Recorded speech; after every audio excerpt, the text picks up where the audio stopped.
beloved Boss Mike Cervera.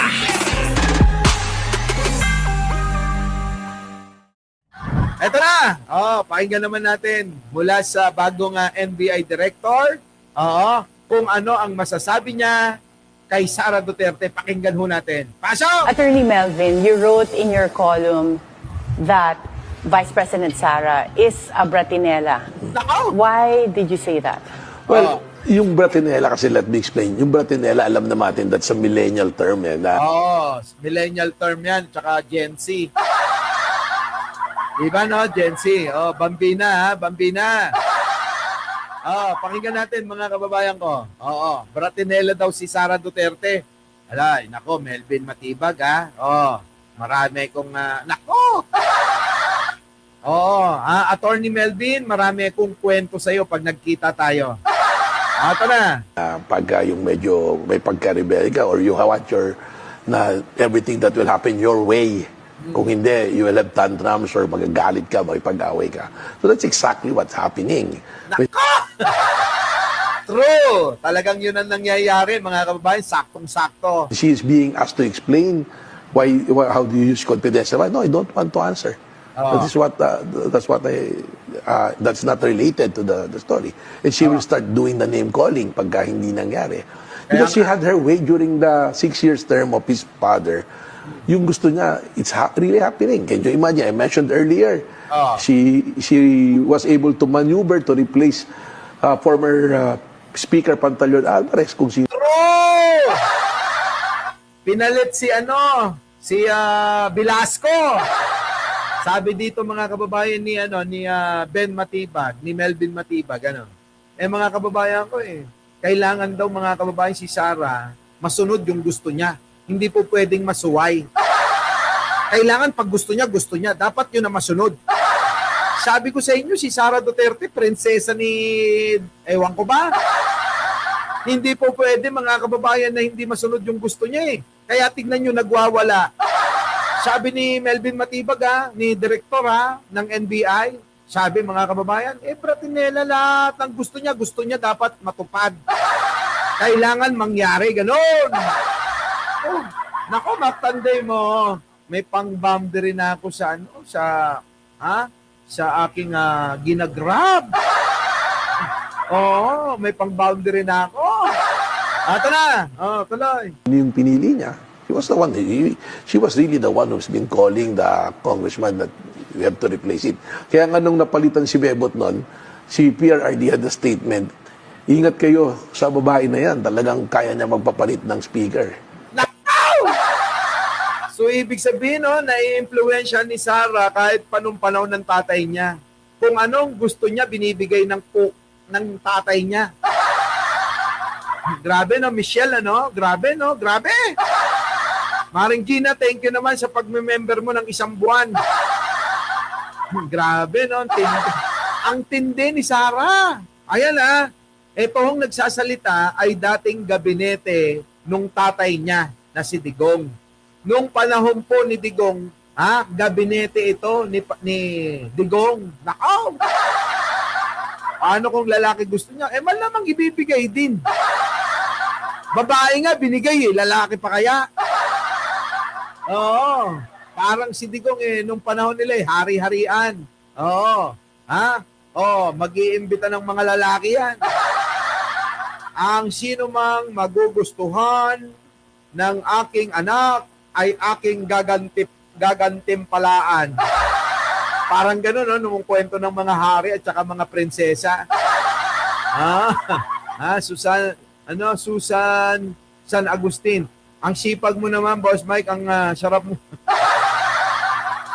Masarap mo talaga akong asawa. Hindi lang sa umaga, hindi lang sa tanghalian, lalo na sa gabi. Masarap na masarap na masarap.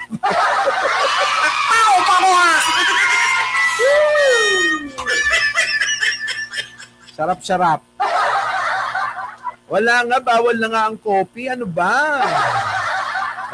Eto na. Meron na kaming pang matcha latte. Nako. Maring Gina, thank you naman. Mukhang hindi na ako papasada hanggang bukas. Ha? Magde-date na lang kami bukas. Ito na, mga kababayan ko. Ha? Ito na, oh. Ayan sabi na netong dating gabinete ni Digong. Kahit sa Davao niya inoperate yan. Ganon. Yun. So, that's exactly the behavior of somebody na pagka hindi mo makuha yung gusto mo, may gagawin ka palagi. Oo, sinasaksak niya yung leeg niya.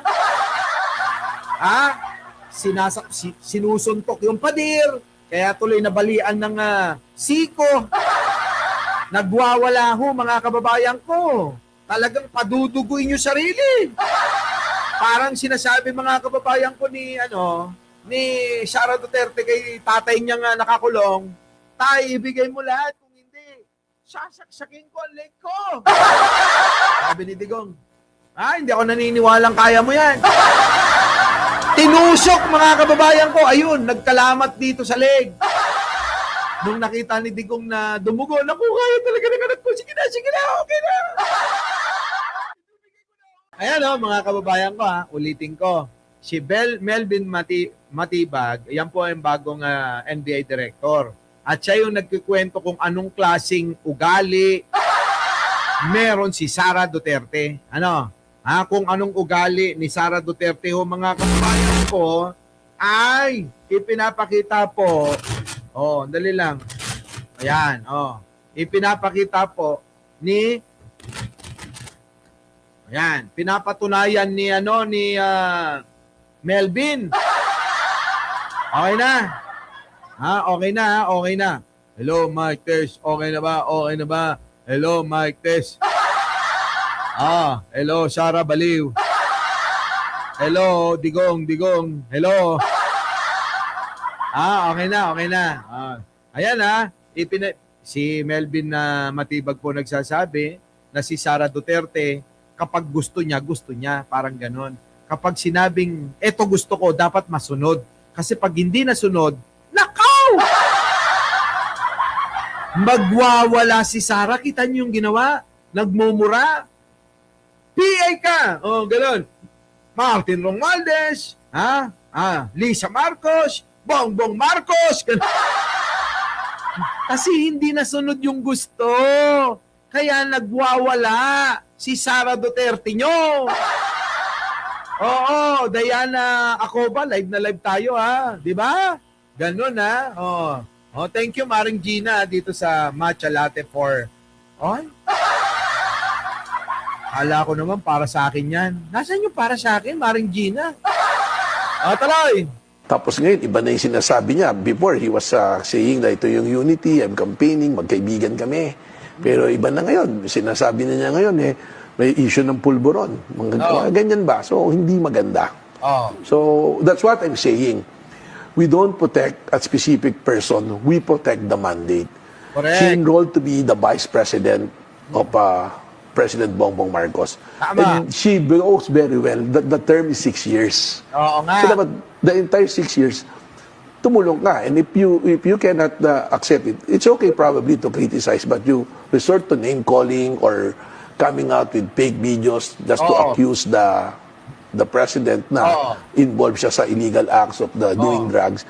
Totoo mga kababayan ko, kaya alam nyo, hindi sila tumitigil kakagawa ng fake news, ayan mga kababayan ko. Alam din ni Melvin Matibag na fake yung video na nagdodroga si Pangulo. Tagal na ng issue na yan. Iniwanan na nga ng mga DDS yan Kasi sabi ng mga DDS vloggers, Boss Mike, kasi alam naman namin peke yan Alam ng mga DDS na peke talaga.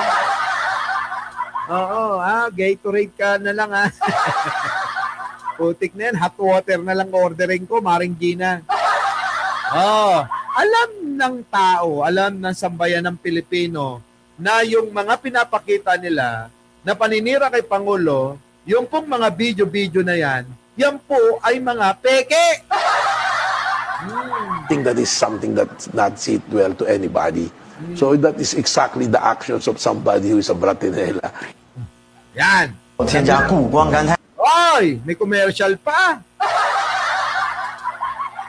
Ayan, mga kababayan ko alam nyo na ngayon kung ano at sino si Sara Duterte. Kaya wag na kayong magtaka kung bakit maraming galit na sa kanya. Wag na kayong magtaka kung bakit kinakancel na siya.